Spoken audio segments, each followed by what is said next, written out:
Doctor Strange Multiverse of Madness. Kalau kalian fanboy Marvel garis keras, mending close video ini.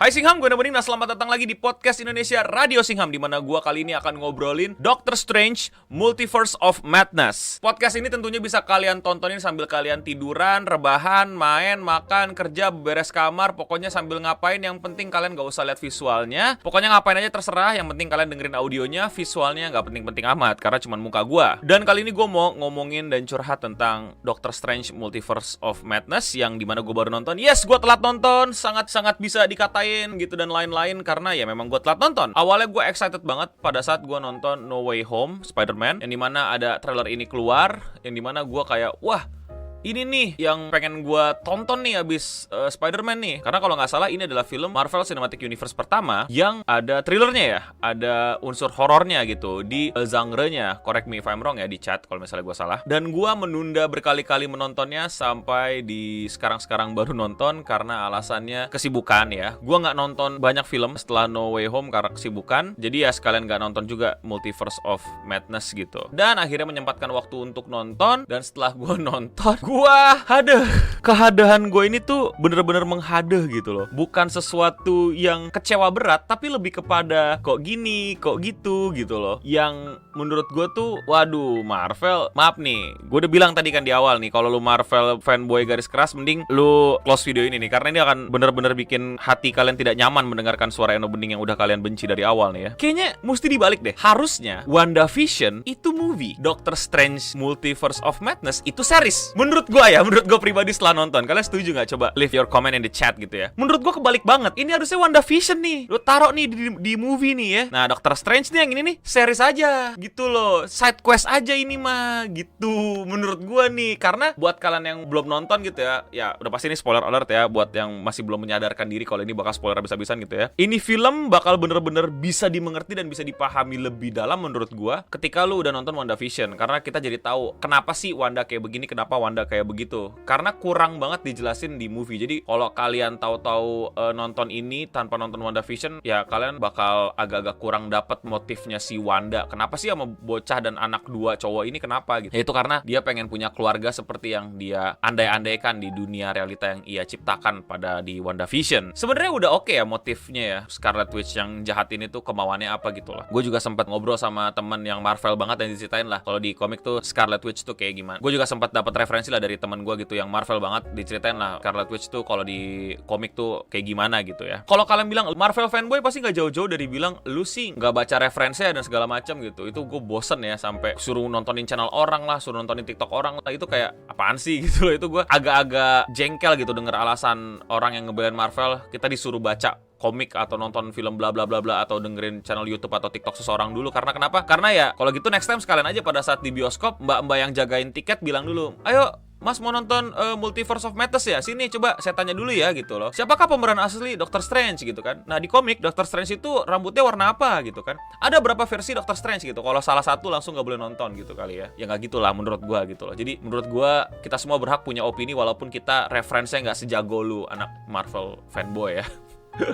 Oke, menurut gue Multiverse of Madness ini adalah multiverse of kebetulan. Serius, ini adalah multiverse of kebetulan banget, pas banget, atau what a coincidence gitu loh. Yang dari awal kita udah ngelihat American Chavez tiba-tiba kebetulan dateng, kebetulan ketemu Doctor Strange yang Defender ya, versi Defender. Terus kebetulan banget nih untuk ke buku ngalahin ini monster. Gue lupa nama buku magicnya apa gitu. Magic Bike lah, buku Magic Bike gue bilang ya. Silakan katain gue unculture karena nggak hafal nama bukunya. Wah, ada gap nih, kita nggak bisa lompat gitu. Wah, kebetulan banget nih pada saat Doctor Strange versi Defender mau ngelawan itu, tiba-tiba si monsternya itu kayak menjadi jembatan untuk si American Chavez lompat gitu. Yang dimana ini gue pertama kali nonton udah bingung. Bentar gitu. Si Doctor Strange jelas-jelas bisa menggerakkan banyak batu di sekitarnya untuk mengurung si monster tersebut ya kan. Yang dimana kenapa tidak ada gerakan batunya juga untuk si American Chavez lompat gitu, atau buat Anda sendiri menjadikan itu jembatan? Enggak apa Nggak greget gitu loh. Kayak urgensi dan obstacle-nya itu tuh kayak gitu doang, ngerti nggak lo? That's it gitu loh. Bukan kayak apa ya, kayak energi atau di shield atau ada aura gede yang melindungi buku itu, nggak. Cuman ada monster yang ngalangin lu jalan dan kebetulan lu nggak bisa nyebrang. Monsternya gue kurung nggak pakai bebatuan di sekitar gua gitu. Terus kayak, lah iya ya, bebatuannya bisa gue gerakin. Bentar. American Savage, kamu ke situ ya, lompatin batu-batu ini. Siap, Dr. Strange. Bukunya gue dapat, tangkap Dr. Strange. Ayo kita kalahkan. Yeay. Gua nggak kepikiran ini pada saat nonton di akhir. Gue kepikiran ini pas fight itu terjadi. Oke, gitu. Ya mungkin lagi cooldown skillnya atau terlalu susah atau ya whatever lah. Oke lah gitu, kita oke lah, let it pass lah gitu ya. Terus yang gue bener-bener merasa kebetulan, oke lah, ini plot yang emang oke lah gitu. Kebetulan datang ke Earth 616 yang dimana Dr. Strange yang paling bisa kompromi, yang nggak mau mencuri kekuatannya si American Savage, yang mau membantu anak kecil ini gitu loh. Kebetulan mentalnya ke 800 berapa tuh Earth-nya, lupa lah gue gitu. Yang dimana di situ ada Illuminati. Nah ini sebelum kita ngomongin kebetulan ini, gue mau, ini apakah gue doang, apa kalian juga merasakan hal yang sama gitu? Ini Illuminati apa-apaan anjir? Buset dah. Ini ada dua nih yang gue pengen kesel ngomong nih. Pertama, Marvel stop pakai jurus bawa orang lama untuk masuk ke movie lu. Kayak di No Way Home. Itu berhasil banget di No Way Home. Gue setuju banget itu, walaupun story-nya gimana No Way Home, tapi itu film bagus karena bener-bener bisa ngedatengin 3 versi Spider-Man yang orang-orang tahu, versi movie gitu loh. Terus mau dilakuin lagi di Doctor Strange, buat gue itu kayak, bro, udah cukup gitu loh. Dan itu kayak udah obvious taruh di trailer, terus lu mau sok-sok bikin, kalau lu ikutin ya gitu ya, siapa namanya yang jadi Xavier itu, sorry gue lupa, itu katanya enggak itu bukan gue, terus tiba-tiba iya itu gue gitu, kayak mau dibikin kayak Andrew Garfield waktu di interview gitu. Andrew Garfield keren banget, dia benar-benar bisa bertahan dan bikin orang antara enggak tapi apa iya ya gitu. Sedangkan di sini kayak udah lu ada gitu loh, capek gue gitu. Iya lu ada gitu loh. Bahkan kalau misalnya tiba-tiba ada Deadpool di situ pun gue juga udah nggak kaget gitu, kayak not a surprise gitu loh, and not a very rewarding experience buat gue. Beneran deh. Oke, Illuminati pada saat entrance-nya nggak mewah. Gue berharap fighting scene-nya mewah. Gue nggak tahu lu se-fanboy apa penonton Marvel, tapi coba lu jujur di chat ya. Apakah itu adalah pertarungan terbaik yang pernah lu lihat, yang pernah didatengin gitu loh sama Marvel di sebuah cinematic universe-nya gitu? Pertarungan yang keren kah menurut kalian gitu loh? Enggak, bener-bener gak banget gitu. Kayak, hai teman-teman, lihat tiba-tiba badanku memanjang sendiri banyak. Tidakkah Captain Marvel mau menembakkan sesuatu biar spellnya gagal? Tidakkah Captain Carter mau lempar shieldnya biar aku kembali ke semula? Oh tidak, mari kita lihat dia sampai meledak gitu. Oh no, gitu. Dua teman kita mati dalam instan. Saatnya kita bertarung. Baru udah dikasih fight. Oh, akhirnya di situ baru tuh gitu kan, kayak gak tahu. Maksudnya pertama mungkin budget atau masalah waktu gitu ya. Mereka mahal-mahal sekarang, terus nggak bisa lama-lama. Oh, kebetulan Captain Carter sama si Captain Marvel nih masih cukup buat berantem.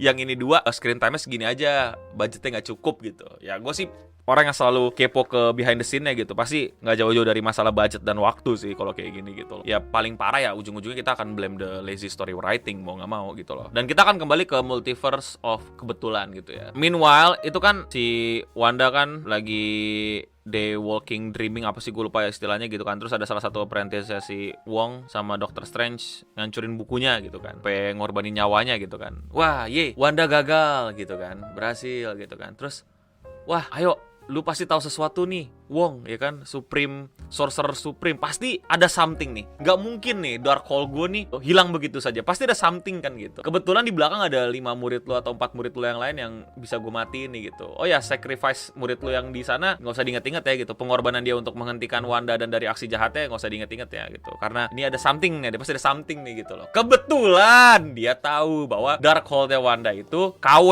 gitu kan. Kebetulan gue tahu yang asli di mana. Itu loh kebetulan itu kayak gue tuh kayak apa ya, bener-bener kebetulan gitu loh, yang kayak penulisannya itu serba kebetulan aja gitu loh. Terus tiba-tiba menggunakan plot paling sering dipakai di movie ya, melempar orang ke bawah jurang gitu. Coba lu bikin persentase dah di setiap film ya. Lu kalau ngelempar orang ke jurang, itu berapa persen yang mati? Bosen gak sih lu ngeliat orang dilempar ke jurang gitu loh, dan ujung-ujungnya selamat dan berhasil gitu. Dan kebetulan Wong mungkin badannya tebel, lemaknya tebel, jadi pada saat hit the ground nggak kena pala, jadi cuman badannya doang sakit gitu kan. Hidup dia gitu kan. Lalu ya yang bikin kentang gitu ya, kayak buku sihir antitesis dari buku sihir jahat ya, yaitu buku sihir baik, buku sihir putih gitu. Berhasil nih dari sini tinggal lompat gitu loh, yang dimana di awal-awal lompat susah banget. Ini tinggal lompat, ternyata bisa lompat dengan apa ya, tidak memikirkan gravitasi gitu ternyata, atau arah lompatan dan gimana pokoknya bisa aman lah karena udah dibuatkan jalan sama Doctor Strange sebelumnya gitu kan. Kebetulan banget nih mentalnya ke multiverse yang dimana Doctor Strange-nya udah buat jalan untuk buku itu. Dan what a surprise gitu kan, Wanda ngancurin buku itu, dan buku itu ternyata tidak bisa ngapa-ngapain. Buku itu cuma satu di multiverse, buku paling luar biasa gitu kan, kebakar dengan mudahnya sama Wanda gitu ya. Terus kebetulan mentalah Doctor Strange ke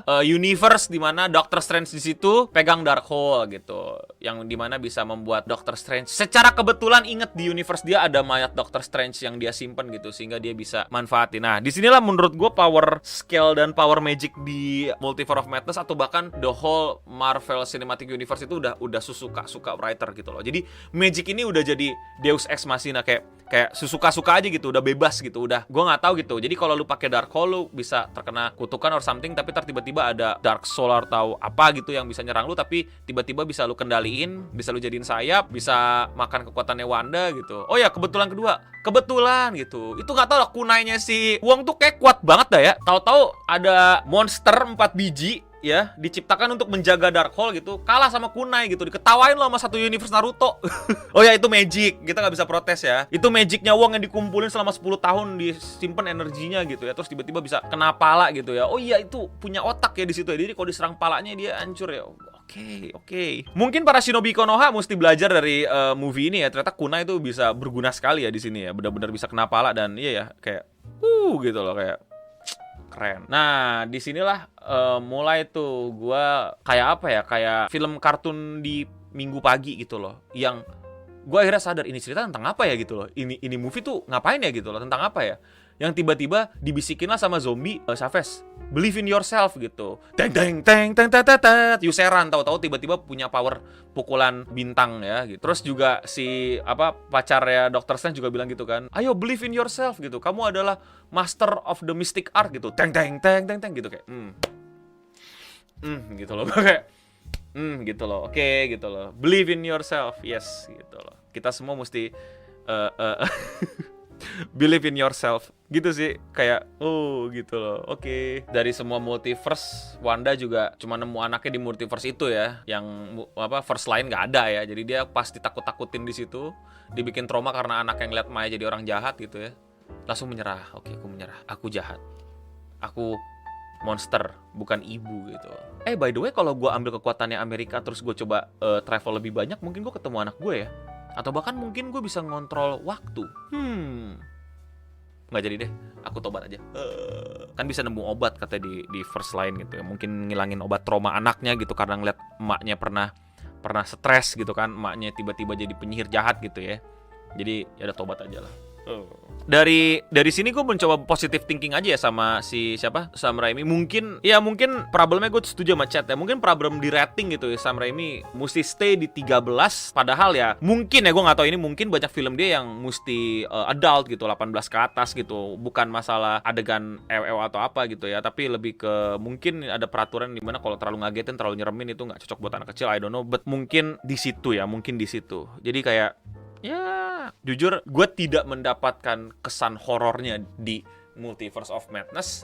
Gue cuman ngelihat bagaimana budget VFX itu ditumpah-tumpahin ruah untuk dipamerin banyak gitu ya. Apalagi pas lagi travel gitu, dan banyak lah gitu loh, dimana ini adalah perang magic. Oh ya, satu hal yang menurut gue ini kurang banget padahal harusnya bagus, yaitu adalah pertarungan musik Doctor Strange lawan Sinister Strange. Itu yang tiba-tiba tahu-tahu kayak, wah, aku akan melawannya dengan nada. Out of nowhere. Itu kurang menurut gua. Itu fightingnya seru, tapi kurang. Maksud kurangnya di mana sih, No? Ya, kenapa tiba-tiba musik gitu loh? Kenapa tiba-tiba jadi musik? Kenapa tiba-tiba bermain dengan nada gitu? Kenapa tiba-tiba akan kuserang dia dengan nada? Terus si Sinister Strange-nya bilang, baiklah, akan kutahan juga dia dengan nada gitu loh. Ngerti gak sih? Itu pertarungan bagus banget. Bahkan dimainin nada-nadanya dengan sound effect dan theme song yang benar-benar sesuai sama serangan-serangan nadanya. Tapi kenapa tiba-tiba nada gitu loh? Kenapa nggak dari awal, pas tiba-tiba mental ke universe yang baru yang hancur ini, kenapa nggak dibuat bahwa universe itu all about music, all about nada, all about notes gitu loh. Yang dimana Doctor Strange awalnya mencoba melawan dia dengan sihir beneran, tapi nggak mempan. Akhirnya dia tahu, oh gue juga harus melawan dia dengan nada. Terjadilah pertarungan nada tersebut. Jadi keren, tapi nggak tiba-tiba nada gitu loh. Tiba-tiba bila bom nuklir diledakkan, tenenet gitu kan. Padahal bagus, fight scene-nya bagus, gue suka. Tapi kenapa tiba-tiba nada? Kenapa tiba-tiba begitu? Itu yang ganjel banget di hati gua gitu loh. Dan balik ke sabarannya si Desi tadi ya, bener, multiverse-nya di sini tuh kayak 3 verse, 4 verse gitu. Yang dimana banyak ditunjukinnya pas mental doang gitu. Kita cuma ketemu berapa versi? Defender, Sinister. Basically cuma 2 kan? Defender, Sinister. Zombie itu pun juga bukannya Doctor Strange, itu Doctor Strange yang masuk ke jiwa. And that's back me another question gitu loh. Itu membuat gue bertanya lagi gitu. Oh, jadi sekarang bisa gitu, selama tubuhnya masih utuh, lu bisa masuk ke lu yang lain gitu. Jadi nggak harus hidup gitu. Nah itu kan gue bilang, jadi pertanyaan dong gitu. Waduh gitu loh. Jadi kalau misalnya tiba-tiba Doctor Strange di universe lainnya udah tulang tengkorak, lu masih bisa masukin? I don't know. I don't know lah. Jadi udah suka-suka magicnya Marvel lah. Oh iya, mas satu lagi ya, Doctor Strange yang udah mati ya, 838 lah ya itu. Tapi ya udah mati gitu loh. Sekilas doang kelihatan. Oh iya, kalau kalian udah nonton What If, lu tau What If nggak? Ada series Marvel namanya What If. Itu jauh lebih bagus. Yang Doctor Strange yang Supreme itu lebih kena di gua, lebih keren di gua. Bisa nunjukin seberapa madness-nya Doctor Strange gitu loh. Bagaimana dia bisa pergi dan apa yang akan dia lakukan demi cintanya yang di tiap universe itu nggak pernah bener, nggak pernah make sense gitu. Dan apa yang akan terjadi pada dunia. Apa karena gue udah nonton itu ya? Jadi Multiverse of Madness tuh kayak B aja gitu, kayak oh that's it gitu loh. Lebih madness yang Supreme Doctor Strange di What If malah jatuh gua. Atau kalau ngomongin madness kan lebih madness WandaVision menurut gua. Yang ini madness banget gitu loh. Ini series tapi madnessnya lebih madness daripada movie kalau kita mau bandingin sesama Marvel ya. Poin ngadu desperate-nya si Doctor Strange sama Wanda gitu kan. Mereka kan sama-sama desperate gitu kan. Sama-sama apa ya, menjalani hidupnya dalam kekosongan lah gitu loh. Meninggalkan apa yang mereka cintai gitu. Tapi lebih berasa, bener-bener berasa yang What If sih di Doctor Strange gitu. Kenapa nggak dipakein itu aja gitu? Padahal itu udah dibangun. Dan gue tadi punya ekspektasi nih, karena di universe 800-an itu tuh udah dibilang yang gila, yang rusak, yang parah tuh Doctor Strange. Oh ya, sama desain universe-nya ya, yang mencoba beda tapi buat gue jadi nggak menarik. Nggak tahu buat kalian. Berusaha untuk beda universe, bikin universe-nya unik gitu, universe 800-an ini, tapi kayak dibikin ada bunga-bunga dan teknologi maju dan orang berpakaian fashion sama, itu buat gue kurang ya. Malah gue akan bilang kurang lebay. Artnya tuh kurang nekat, kurang bersuara bilang kalau wow, universe-nya aneh banget gitu loh. Kalau beberapa teman gue sih bilang filmnya jelek karena ada agenda LGBTQ-nya dan lain-lain. Buat gue udah nggak berasa. Itu cuman numpang lewat aja yang lebih parah, lebih banyak menurut gue gitu loh. Tapi sekarang coba deh, gue mau puji lah yang bener-bener menurut gue keren ya. Pertama itu ya fight scene, music yang sebenarnya harusnya bisa lebih keren lagi kalau konteksnya jelas gitu. Kalau itu adalah universe yang musik adalah kekuatan gitu. Yang gue suka lagi ya tentu VFX-nya, kayaknya udah gue mention ya. Apalagi yang pas pindah-pindah gitu. Sama gue mesti ancungin jempol sih sama beberapa kostum tuh. Gue suka banget kostum-kostum mereka gitu. Lebih taktikal mungkin ya bahasanya, atau lebih military grade gitu loh. Tapi sayang banget tidak sekeren yang gue harapkan pada saat berantemnya gitu. Sebenarnya gini, kalau kita mau lihat ya, maksudnya ide apa sih yang coba dimunculin? Sebenarnya kan tadinya kan jadi kayak woman power gitu loh, bahwa semua cowok yang ngelawan si Wanda kalah, nggak kuat, nggak strong, weak gitu loh. Ini gue mencoba menebak ya maksud dari scene tersebut ya, dimana Illuminati berantem sama Wanda nih ya. Gue menginterpretasikan fight tersebut yang Illuminati lawan Wanda tuh kayak woman power gitu loh. Wah, yang cowok-cowok cupu gitu, akhirnya cewek sama cewek berantem kan gitu loh. Tapi hasilnya itu malah menunjukkan yang sebaliknya menurut gue malah gitu. Masa sih Captain Carter, Captain America versi 800-an mati sama shieldnya sendiri? Dan kayak apa ya, kayak nggak bisa nangkap shieldnya gitu. Maksudnya kan kalau lu ngeliatin Captain America di mana-mana shield dilempar, dia tuh bisa langsung ambil lagi terus lempar lagi gitu loh, dan bisa sampai kepotong. Jadi nunjukin kebalikannya malah gitu. Terus ini Captain Marvel gitu, yang dia nubruk tembok fasilitas yang tebelnya kayak apa kalau lu tahu tembok-tembok fasilitas gitu. Kalah sama patung retak gitu. Ya tetap woman power sih, Wanda yang menang. Aduh. Kalau kalian gimana? Chat dulu nih, chat nih. Rating kalian berapa? Berapa per 10? Kalau gue dari scale 1 per 10 gue akan kasih 6 sih. Hampir ke 5 malah, hampir ke 5. Yang bakal apa sih pengaruh ke depannya no buat Cinematic Universe-nya Marvel? Magic udah menjadi Deus Ex Machina, bakal bener-bener menjadi solusi dari segala macam penulisan. Makanya menurut gua ke depannya Marvel Cinematic Universe ini itu akan bener-bener bisa menulis apapun yang mereka mau, apapun yang mereka suka, kemungkinan apapun yang mereka bisa hadirkan gitu. Misalnya mereka bisa gabungin sama Fantastic Four sebelumnya, mereka mau bawa yang kartun masuk gitu loh, atau yang animated seriesnya masuk gitu, dan lain-lain. Ini udah kebuka banget peluangnya buat Marvel milking di bawah-bawah aktor lama atau pengisi suara atau komik bahkan gitu loh. Karena udah multiverse dan udah magicnya udah gila, udah sesuka hati. Udah nggak ada lagi batasan logik sama magicnya. Semua magic bisa. Lu mau apa bisa, ya. Dan kalau lu tahu di komik hidup mati superhero tuh udah hal yang just another Wednesday nih kayaknya. Kayaknya Marvel mungkin akan masuk ke tahap itu, dan kalau itu beneran terjadi, menurut gua wadidaw banget sih. Bukan sesuatu yang excited tapi malah sesuatu yang dan tentu gue paham karena ini pasti menyesuaikan dengan bagaimana mereka bisa deal kontrak sama pemain-pemainnya. Ngerti gak lo? Jangan kaget nanti Iron Man balik lagi yang original karena tiba-tiba bisa ngedeal kontrak, dibikinlah magic or time travel or whatever it is. Jangan kaget tahu-tahu Superman masuk atau Capcom. Nah, kalau DC kan agak-agak impossible lah gitu. Tapi Capcom masuk tiba-tiba ada Mega Man ya di situ sama Street Fighter. Who knows? Udah Magic, Multiverse Madness dan whatever it is, semuanya possible. Semua tergantung kontrak dan duitnya mau kemana. Bukan lagi kayak mau dibawa kemana universe ini, tapi siapa yang bisa kita masukin ke universe ini. Itu sih Marvel ke depannya. Siapa yang bisa kita masukin ke sana gitu. Siapa yang bisa kontrak, artis-artis mana lagi yang bisa kita kontrak. Ya itu aja sih review gua yang amatir ya. Sorry buat para fans garis keras Marvel yang mungkin kupingnya udah panas dan jadi semakin benci sama gua hanya karena kita punya beda selera. Ya, gue tunggu komentar-komentar kalian di komen di bawah. Rating kalian berapa? Dan apakah kalian suka? Apakah kalian punya pembelaan nih buat Multiverse of Madness-nya Doctor Strange? Gue akan bilang ini bukan lazy writing, ini konflik antara maunya director. Ini dugaan gue ya, asumsi gue ya. Maunya director si Sam sama Kevin nih tabrakan gitu.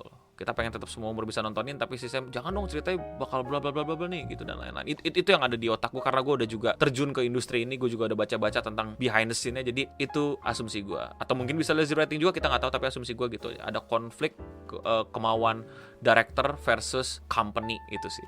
Kalau menurut kalian apa? Komen di bawah. Dan gue bakal nonton Thor Love and Thunder. Gue punya ekspektasi besar karena direkturnya salah satu direktur favorit gue. Pokoknya itulah, gue suka banget dari nonton Thor Ragnarok karena movie Marvel gue yang paling gue suka, yang paling bener-bener gue selalu ingat dan buat gue buset gitu loh, itu Thor Ragnarok. Di situ bener-bener gue kayak wow, ini film superhero yang nggak nanggung gitu. Lu mau komedi sekalian, lu mau warna-warni sekalian, lu mau banyak lawak sekalian gitu loh. Di sini gue dapetinnya gitu di Thor Ragnarok gitu, yang nggak nanggung. Bener-bener film superhero yang gak usah banyak big book, full cinematic experience, full dihibur, full